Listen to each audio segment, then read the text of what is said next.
Hello friends, welcome to my YouTube channel. Okay, आप देख रहे हैं विकास इंग्लिश एकेडमी। और आज के वीडियो में मैं आपके सामने लाया हूं क्लास 12th जनरल इंग्लिश का चैप्टर 7 इन द कंट्री, जिसको लिखा है W.H. डेविस ने।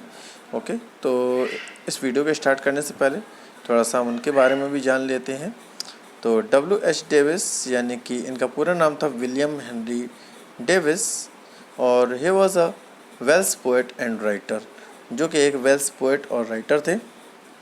Davis spent a significant part of his life as a tramp और hobo in the United Kingdom and United States. और उन्होंने अपनी ज़िंदगी के महत्वपूर्ण जो भाग थे वो ट्रम्प और होबो यूनाइटेड किंगडम में बिताए, but became the one of the most popular poet of his time. और वो अपने समय के एक बहुत प्रसिद्ध कवियों में से एक थे। He was born on the 3rd July 1871, Newport, United Kingdom, and he was died 26 September 1940, Nesworth, United Kingdom. His full name was William Henry Davis, and his nationality British. His parents was Mary Annie Davis. Okay, so this was the description of the poet. Now we are again back to the video and start the video. So इस video के start करने से पहले हम यहाँ पे देखते हैं कि एक हमारा डायग्राम बना हुआ है, जिसमें एक हमारा सिटी शहर एक तरफ है और एक तरफ हमारा जो फॉरेस्ट वन है। तो यहाँ पे जो कवि है वो हमसे क्या कहता है कि जो जीवन है, जो लाइफ है, वो हमारा कहाँ का जीवन जो है वो अच्छा हो सकता है। सो देखते हैं। How do you feel when you see the hungry and the homeless people. आप क्या फील करते हैं जब आप हंग्री और होमलेस लोगों को देखते हैं। हंग्री यानी कि जो भूखे होते हैं और होमलेस जो बेघर होते हैं। How do you feel when you are not in a position to help them. और क्या होता है, आप क्या फील करते हैं जब आप उस स्थिति में नहीं होते हैं कि आप उनकी मदद कर पाएँ। ओके, तो ये जो क्वेश्चन है ये कभी हमसे पूछता है। तो यहाँ पर देखते हैं, इस पोएम को स्टार्ट करते हैं। This life is sweetest in this wood, तो I hear no children cry for food. तो यहाँ पे जो पोएट कह रहा है कि ये जो जीवन है, ठीक है, जो वुड यानी होता है जंगल, यानी कि जो जंगल को जो जीवन है वो बहुत ही स्वीटेस्ट यानी मधुर है। I hear no children cry for food, यहाँ पर मैं किसी भी बच्चे को भूख से बिलखता हुआ चीखता हुआ नहीं देखता हूँ।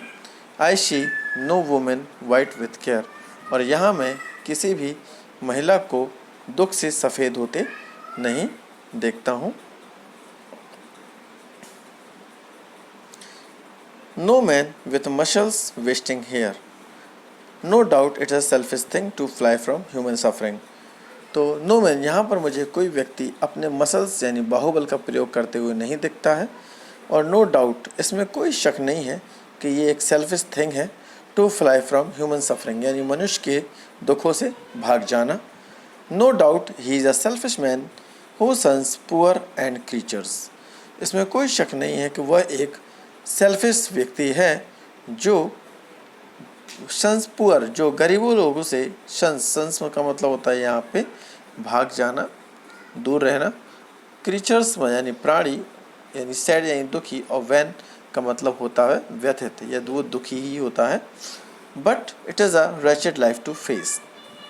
तो जो व्यक्ति क्या होता है, गरीबों से, दुखों से भागता है, दुखी लोगों से भागता है, तो वो भी एक जीवन में जो दुख भरा जीवन है वो भी उसको फेस करता है। रैचेट का मतलब भी होता है दुखी। ओके, आई होप आपको ये समझ में आया होगा पैरा। अब हम इसके अगले पैरा पे चलते हैं।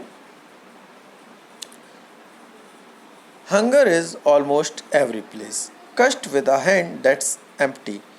तो यहाँ पे पोइट ने कहा है कि जो हंगर है, हंगर यानी भूखमरी जो है, वो लगभग सभी जगह है। और ऐसे हाथ जो कि खाली हैं, जो किसी की हेल्प नहीं करते, ठीक है। The heart is full to help all man, जब हमारा जो हृदय उनकी मदद करने के बारे में सोचता है, ठीक है। तो ऐसे जो हाथ है वो क्या है, कष्ट है, श्राप है उन हाथों को कि जो किसी की मदद नहीं करते, ठीक है। Can I admire the statue great, क्या मैं उस महान स्टैचू यानी होती मूर्ति की प्रशंसा कर सकता हूँ। When living man starve at its feet, जब उस मूर्ति के नीचे बहुत सारे लोग मर रहे हों, ठीक है, या जिंदा जो लोग हैं वो भूख से, स्टार मतलब भूख से वो मर रहे हों। Can I admire the parks green tree, क्या मैं जो पार्क हैं यानी कि जो हरे भरे पेड़ पौधे हैं, क्या मैं उनकी प्रशंसा कर सकता हूँ। आरू फॉर होमलेस मिजरी, ठीक है, क्योंकि मुझे इनके अलावा ऐसे लोग भी दिख रहे हैं जो जिनके पास कोई घर नहीं है और जो मिजरी यानी दुखों में अपना जीवन व्यतीत कर रहे हैं। When I can see few men in need, I then have power to help by deed, और जब मैं ऐसे लोगों को देखता हूँ जिनको मेरी ज़रूरत है, I then have power to help by deed, और मेरे पास वो शक्ति है जिससे मैं अपने कार्यों के द्वारा उनकी मदद कर सकता हूँ। I have the power यानी शक्ति, to help by deed, deed का मतलब होता है कार्य। Nor lose my cheerfulness in pity, और मेरी जो प्रसन्नता है वो एक दया में बदल जाती है। Which I must do in every city, और जब मैं किसी भी शहर में जाता हूँ तो जब मुझे ये ऐसे लोग दिखाई देते हैं तो मेरा जो प्रसन्नता है वो मेरा दया में बदल जाता है। For when I am in those great places, और जब मैं इन महान स्थानों पर होता हूँ, ठीक है, आई सी 1000 सफरिंग फेसेस, तो मुझे वहाँ पर हज़ारों की तादाद में ग्रसित लोगों के चेहरे दिखाई देते हैं। बिफोर मी स्टेयर्स अ वॉल्फिस आई, और वो मुझे एक वॉल्फिस यानी भूखे भेड़ियों की तरह उनकी आंखें जो है मुझे दिखाई देती हैं। बिहाइंड मी क्रिप्स अ ग्रॉन और साय, जो मेरे पीछे रेंगती हुई चिल्लाती हुई, ठीक है, आती हैं। तो आई होप फ्रेंड्स ये वीडियो जो है आपको अच्छा लगा होगा, समझ में आया होगा। ओके, तो यहाँ पे इस डायग्राम में भी हम देख सकते हैं कि कुछ लोग बने हुए हैं जो एक तरीके से खुश होने का एक ढोंग दिखावा कर रहे हैं, लेकिन अंततः वो एक दुखी जीवन व्यतीत करते हैं। ओके, अब हम पढ़ लेते हैं थोड़ा सा इस पोएम के बारे में। The poem vividly describe the human suffering in big cities, ये जो हमारी कविता है ये बड़े शहरों में रहने वाले जो लोगों के दुख हैं उनको डिस्क्राइब करती है, उनको वर्णन करती है। The groans and the plight of the hungry and the homeless, और जितने भी ग्रोन्स माने ग्रोन्स का मतलब होता है जो चीखें होती हैं, प्लाइट माने जो स्थिति है भूखे लोगों की, बेघर लोगों की, जो दुखी लोगों की। And the needy reach the eyes and the ears of the poet, और जो ज़रूरतमंद लोग हैं उन लोगों की आँखें, उन लोगों के कान कवि तक पहुँचते हैं। The poet wants to help his fellow human beings, और जो कवि है, पोएट है, वो उनकी हेल्प करना चाहता है, but his own poverty does not let him to do so, लेकिन उसकी खुद की जो पॉवर्टी है, गरीबी है, वो उसको ऐसा नहीं करने देती।